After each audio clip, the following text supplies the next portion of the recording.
बिस्मिल्लाहिर्रहमानिर्रहीम। अस्सलाम वालेकुम। कैसे हैं आप सब?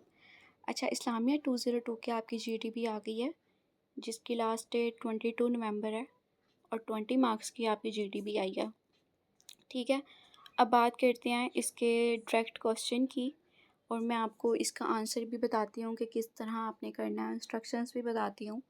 लेकिन इससे पहले अगर आपने मेरा चैनल सब्सक्राइब नहीं किया हुआ तो फटाफट कर लें, और लाइक का बटन भी दबा के कमेंट में लाजमी फ़ीडबैक दिया करें कि आपको समझ आ रही है कि नहीं।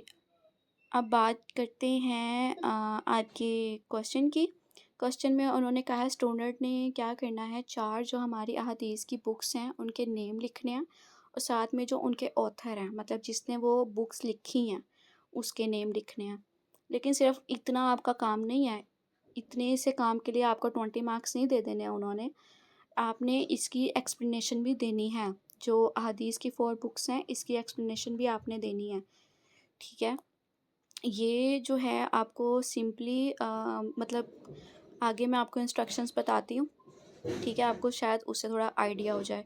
उन्होंने कहा है आंसर आपके पॉइंट्स की फॉर्म में होना चाहिए, और जो टोटल 4 पॉइंट्स आएंगे ना, मतलब 4 किताबों के 4 पॉइंट लिखने हैं आपने।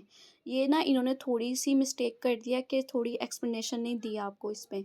तो अब जितनी हमारी अकल है ना, हम उसके मुताबिक जो है ये जीडीबी करेंगे। ठीक है, और आप बस ये करना कि आप जीडीबी में अपनी, जैसे एक अहादीस की बुक है,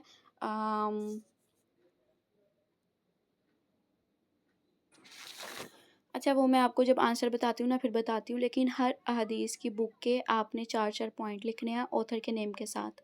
ऑथर की डिटेल नहीं मेंशन करनी, बुक्स की डिटेल मेंशन करनी है। मैं बार बार यही एक्सप्लेन कर रही हूँ आपको।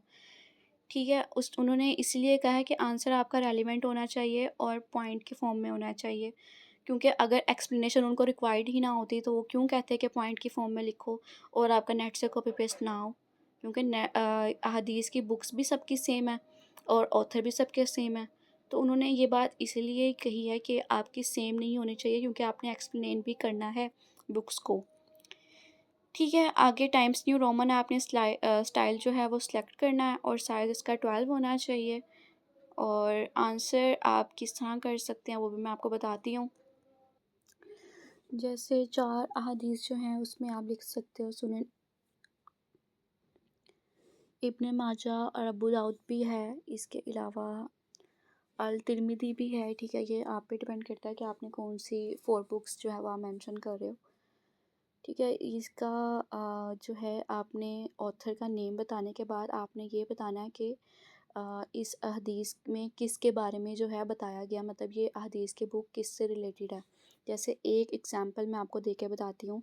जैसे सुनन अबी दाऊद है, हज़रत मोहम्मद सल्लल्लाहु अलैहि वसल्लम ने जो अमाल अपनी ज़िंदगी में किए हैं, और साथ में जो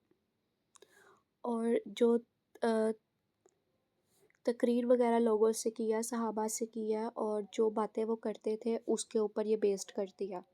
ठीक है, और साथ में आपने जो 3 बतानी है वो भी आपने ऐसे ही बतानी है। देखो, मैं आपको लिखने को ना पूरा सॉल्यूशन लिख कर दे दूँ, लेकिन फिर आपका क्या रोल होगा मुझे आप ये बताओ। कमेंट में स्टूडेंट्स मुझसे कहते हैं कि आप सॉल्यूशन क्यों नहीं देती हैं। अगर आपको सिर्फ सॉल्यूशन से ही मकसद है, आपको कुछ सीखना नहीं है, तो वो फिर यूट्यूब चैनल और भी हैं जो सिर्फ सॉल्यूशन भी देते हैं, आप वहाँ से जाके कॉपी पेस्ट कर लो। जब अपना दिमाग नहीं लगाओगे तो पेपर के क्वेश्चन कैसे करोगे। पेपर में इसी टाइप के क्वेश्चन आने हैं आपके।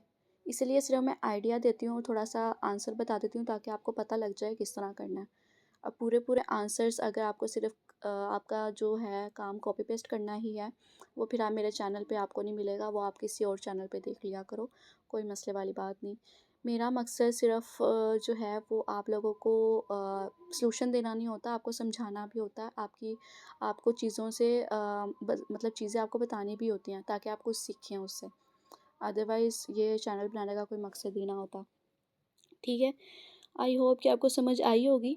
बाकी 3 जो सुनन किताबें हैं उसमें भी आपने अहादीस की वैसे ही करना है जैसे मैंने आपको बताया। ज़्यादा लंबी डिटेल लिखने की ज़रूरत नहीं है, कंसाइजली करना। ठीक है, और इसको जल्दी सबमिट करवा देना क्योंकि नेटवर्क का इशू बहुत ज़्यादा हो रहा है। ठीक है, स्टिल अगर किसी को कुछ समझ नहीं आई तो वो व्हाट्सएप ग्रुप में मुझसे पूछ सकता है आके, मुझे मेंशन करके।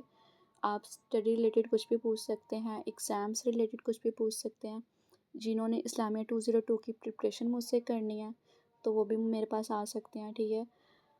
और इसमें मैं आपको हाइलाइटेड हैंडआउट्स प्रोवाइड करूँगी, आपने वो रेडी करने होंगे। अगर जस्ट आप वही रेडी कर लेते हो तो आपका तकरीबन 70% पेपर हो जाएगा ईज़िली।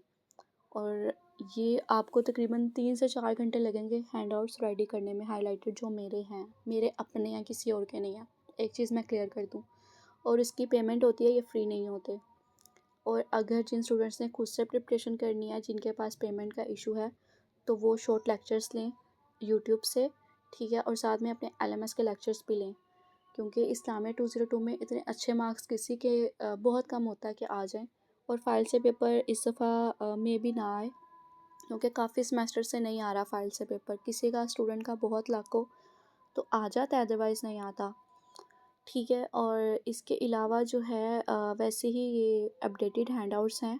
प्रीवियस हैंडआउट्स या उसकी फ़ाइल्स पढ़ने का कोई फ़ायदा नहीं है, लेकिन फिर भी अगर किसी ने पढ़नी है तो वो पढ़ ले, लेकिन सिर्फ फाइल्स पे डिपेंड मत हुआ करें, आप लोग अपनी प्रिपरेशन भी लाजमी किया करें, ठीक है। आई होप कि आपको समझ आई होगी GDP की। अगर नहीं समझ आई तो आप मुझसे पूछ लीजिएगा, इंशाल्लाह मैं आपको बता दूँगी।